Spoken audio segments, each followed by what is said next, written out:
Saya mau tanya, kalau ada istri yang tidak mau diajak, berhubungan badan dengan alasan sakit dan belum mau punya anak, apa yang harus saya lakukan sebagai suaminya?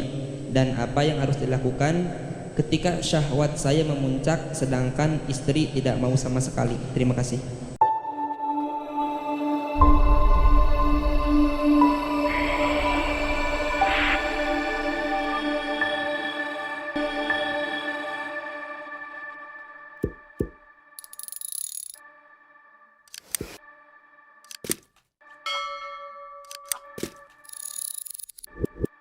Saya mau tanya, kalau ada istri yang tidak mau diajak, berhubungan badan dengan alasan sakit dan belum mau punya anak, apa yang harus saya lakukan sebagai suaminya?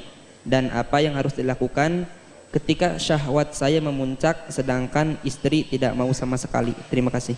Baik, jika seorang istri tidak bisa melayani suami karena udzur, misalnya sakit, atau karena haid, atau karena nifas, karena sakit, maka istri tersebut dimaafkan, tidak dosa di hadapan Allah. Tapi jika ada seorang istri menolak diajak berhubungan oleh seorang suami sementara tidak ada uzur, bukan karena haid, bukan karena sakit, kok tidak mau, ingat, dengar ancaman dari Nabi. Idza da'ar rajul imra'atahu, jika ada seorang laki-laki mengajak istrinya ila firashihi, ke atas ranjang, fa'abat, kok perempuan itu ogah-ogahan, dan model wanita tuh banyak ogah-ogahan. Kalau sudah suaminya mengajak, mau macam-macam, ngangkatin nasi lama-lama, menutup pintu lama-lama, ini model perempuan tuh. Nidurin anak lama-lama, sampai suaminya stres. Nah itu alasannya, padahal suaminya sudah mulai tadi manggil-manggil, dia nggak paham-paham. Bukan nggak paham, memang itu penyakit perempuan.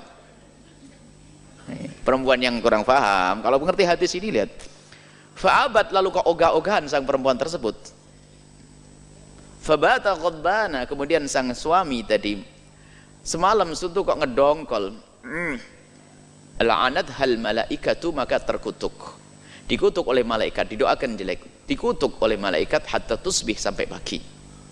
Hadis ini bagi sebagian orang dianggap hadis merendahkan wanita. Masa gitu aja dikutuk malaikat? Anda memang bukan orang harmonis. Ini ada orang-orang yang Islam ngaco itu menganggap ini hadis merendahkan perempuan. Tapi bagi saya, bagi kami waktu membaca ini adalah hadis yang paling indah untuk perempuan. Coba, seorang perempuan diajak suaminya kemana? Naik gunung? Ngangkat batu? Berjemur? Ke tempat yang paling indah di rumah kita, di atas ranjang. Ini kan paling enaknya, bukan? Kalau ada seorang perempuan suruh ngangkat batu oleh suaminya, kok nggak mau, dikutuk malaikat, bukan begitu kok. Diajak indah, makanya dalam pemahaman kami ini adalah hadis yang paling indah untuk perempuan.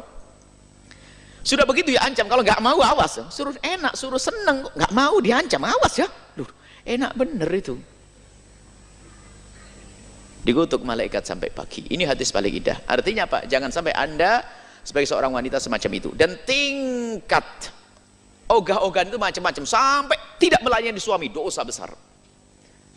Ada tingkat ogah-ogahan yang tadi itu, yaitu nutup pintu aja lama-lama banget, muter sana ini, ngangetin sayur, ya ada aja. Biasanya nyuci piring besok, gara-gara suaminya pengen langsung nyuci piring malam itu. Ya ada enggak begitu, Pak? Ada. Wah, nasib buruk tuh. Baik, nah sekarang kalau tidak punya udzur, awas, hati-hati, jangan nolak. Kemudian pertanyaannya, jika Anda seorang wanita yang punya udzur, misal dalam keadaan haid atau Anda sakit, Anda harus menjadi wanita cerdas, aktif, inovatif. Mohon maaf, ini adalah ilmu. Kadang-kadang seorang wanita kalau sudah haid itu langsung libur, full libur, sholat tahajud libur, masakin sarapan libur. Suaminya orang yang takut kepada Allah, ketemu di jalan orang buka aurat, tersingkap, dia tidak sengaja, lalu bangkit sahabatnya pulang ingin melampiaskan dengan istri haid. Sudah itu sama istri dibiarkan begitu saja. Na'udzubillah. Harus Anda tahu, wahai para istri yang solehah, memang di saat Anda dalam keadaan haid tidak boleh Anda melayani suami dengan mengizinkan memasukkan ke wilayah Anda, tidak boleh. dosa besar. Tapi Anda bisa menyenangkan dengan bermacam-macam cara. Dengan bermacam-macam cara. Yang penting tidak masuk ke wilayah tersebut sampai suami puas. Apakah dengan mohon maaf ini mufakhadah dengan paha atau dengan tangan, asalkan tangan istri maka suami tidak dosa. Tapi kalau suami mencari kesenangan dengan tangannya sendiri, Anda ikut dosa. Mungkin Anda sekedar demam kan di sini, yang lain kan tidak demam. Anda layani sampai dia selesai. Ini loh cerdas wanita. Jangan sampai seperti yang bertanya tadi, stres dia. Awas, ya selesai ini. Kasusnya sudah selesai. Ya, punya ilmu ya. Nggak boleh suami sampai, karena suami Anda mungkin orang yang sangat soleh, tidak mau melakukan keharaman. Sementara godaan di luar biasa besar. Naudzubillah, lalu bangkit syahwat. Atau ya suaminya, istrinya begitu, gara-gara haid sudah libur semuanya. Anda bercumbu dengan suami sampai dia tuntas selesai. Yang penting jangan masuk wilayah itu. Jangan masuk lewat belakang. Dalam keadaan suci pun lewat belakang adalah haram, dosa besar. Jangan masuk wilayah depan dalam keadaan haid. Kalau Anda punya sakit, Anda bisa melakukan. Yang penting selesai. Suami, jangan sampai suami mencari kesenangan dengan dirinya sendiri. Apalagi naudzubillah melakukan zina di luar gara-gara seorang istri, naudzubillah. Baik. Kemudian sisi lain, hei para suami, termasuk dosa Anda jika memaksa istri untuk melayani dengan cara yang khusus tadi jika istri tidak mampu, mungkin dalam keadaan sakit. Anda tidak boleh memaksa istri dalam keadaan sakit untuk melakukan itu. Mungkin ada lain lagi, misalnya istri sakit, sakitnya adalah sakit urusan mandinya. Jadi ada istri kalau kesentuh air, Masya Allah, maka Anda jika kasus yang semacam itu jangan takut mandi. Anda tetap layani suami, Anda boleh bertayamum. Agak debu, tayamum. Karena apa? Anda kalau bersentuhan dengan air akan merasa sakit, maka aja tetap ada caranya. Yang penting urusan yang satu ini tolong diselesaikan dengan ilmu juga. Jangan sampai dibiarkan suami terlantar. Nah, suami terlantar stres, naik pitam, makanya emosian. Jadi, dan di sisi lain, wahai para suami, kalau Anda melihat istri Anda sakit, Anda harus mengerti. Jangan Anda paksa untuk melayani Anda dalam keadaan sakit.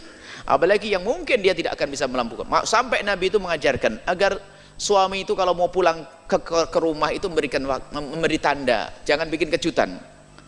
Bayangkan suami seenaknya, istri lagi tidur enak-enak dibanguni suruh melayani. Ya Anda zalim.